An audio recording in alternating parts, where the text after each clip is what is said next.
Good morning everyone, welcome back to my channel. এটা আমার চ্যানেলে ফার্স্ট বড় ব্লগ। তোমাদের যদি ভালো লাগে আমি চেষ্টা করব কন্টিনিউ করার। সেদিন আমার মেয়ের স্কুল ছিল, সকালে পড়ানোও ছিল, মনে হয় সেদিনটা মঙ্গলবার ছিল। তো আমার সেদিন খুব দেরি হয়ে গেছিলো, পড়ানো ছাড়তে ছাড়তে অনেকটা দেরি হয়ে গেছিলো, প্রায় 10টা। ব্রেকফাস্ট করে টোরে উঠতে 10:30 বেজে গেছিলো। তখন আমার আর অনেকটা কাজ থাকে বলে এই ঘরে এসে আর পড়তে বসা হয়নি, পড়ার ঘরে। তো আমি ওই ঘরে রুমে বসে বসেই ইংলিশ ক্লাসগুলো আগামী এক সপ্তাহ, মানে গত এক সপ্তাহ আমি একটু অসুস্থ ছিলাম বলে ইংলিশ ক্লাসগুলো আমার কমপ্লিট করা হয়নি।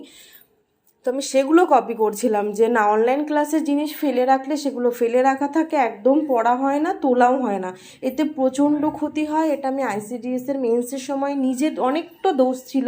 তো আমি চেষ্টা করি সেই দোষগুলো যেন আমি আবার না করি।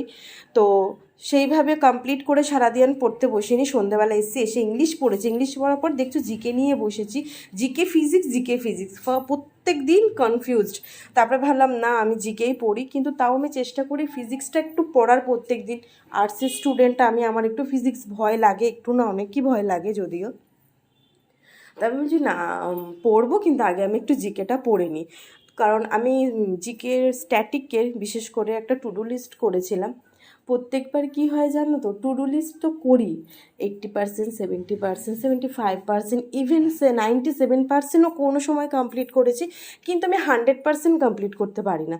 তো ভাবলাম না আমাকে করতেই হবে। তারপরে আবার বুকস অ্যান্ড অথার্স পড়ছিলাম লিখে লিখে, কারণ আমি ভুলে যাচ্ছিলাম। আর মাথার মধ্যে চলছিল আমার মেয়েকে নিয়ে মেলায় যেতে হবে, কারণ ওর পরের দিন স্কুল ছুটি ছিল। আর সত্যি বলতে আমারও সেদিন বিকেল ছাড়া অন্যান্য দিন পড়ানো থাকে, আমার আর টাইম হবে না।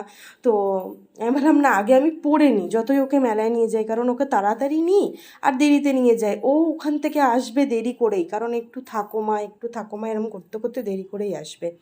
তারপরে বাড়িতে গেছি, বাড়িতে গিয়ে আমি ওকে রেডি করেছি, নিজে রেডি হয়েছি, দিয়ে ওকে নিয়ে গেছি মেলায়। মেলায় গিয়ে ম্যাডাম খুব আনন্দ করেছে, কারণ ওনার এক বান্ধবীর দেখা হয়ে গেছে মেলায়। খুব আনন্দ করেছে, কিছু বেলুন কিনেছে। কেনার পর বাড়িতে এসেছি। বাড়িতে আসার পর আমি পড়তে বসেছি। পড়তে বসেই উনি এসছেন, আমার জামাটা খুলে দাও। ওকে জামাটা খুলে ওকে মাকে বললাম একটু ফ্রেশ করিয়ে দিতে। দেন আমি ম্যাথ নিয়ে বসেছি। সেদিন কি হয়েছিল, মাথা কাজ করছিল কি না জানি না, আমি একটা সহজ অঙ্ক আমি 8 ঘন্টা ধরে বসে বসে বসে বসে একটা যোগে না বিয়োগে ভুল করেছি, কিন্তু 8 ঘন্টা খেলেও অঙ্কটা শেষ পর্যন্ত আমার হয়েছে। করার পর যখন আমি ঘড়ির দিকে তাকাই দেখি 10টা 15। ওকে একটু খাইয়ে দিই, অল্প খাইয়েছি কারণ ও মেলার থেকে এসেছিলো।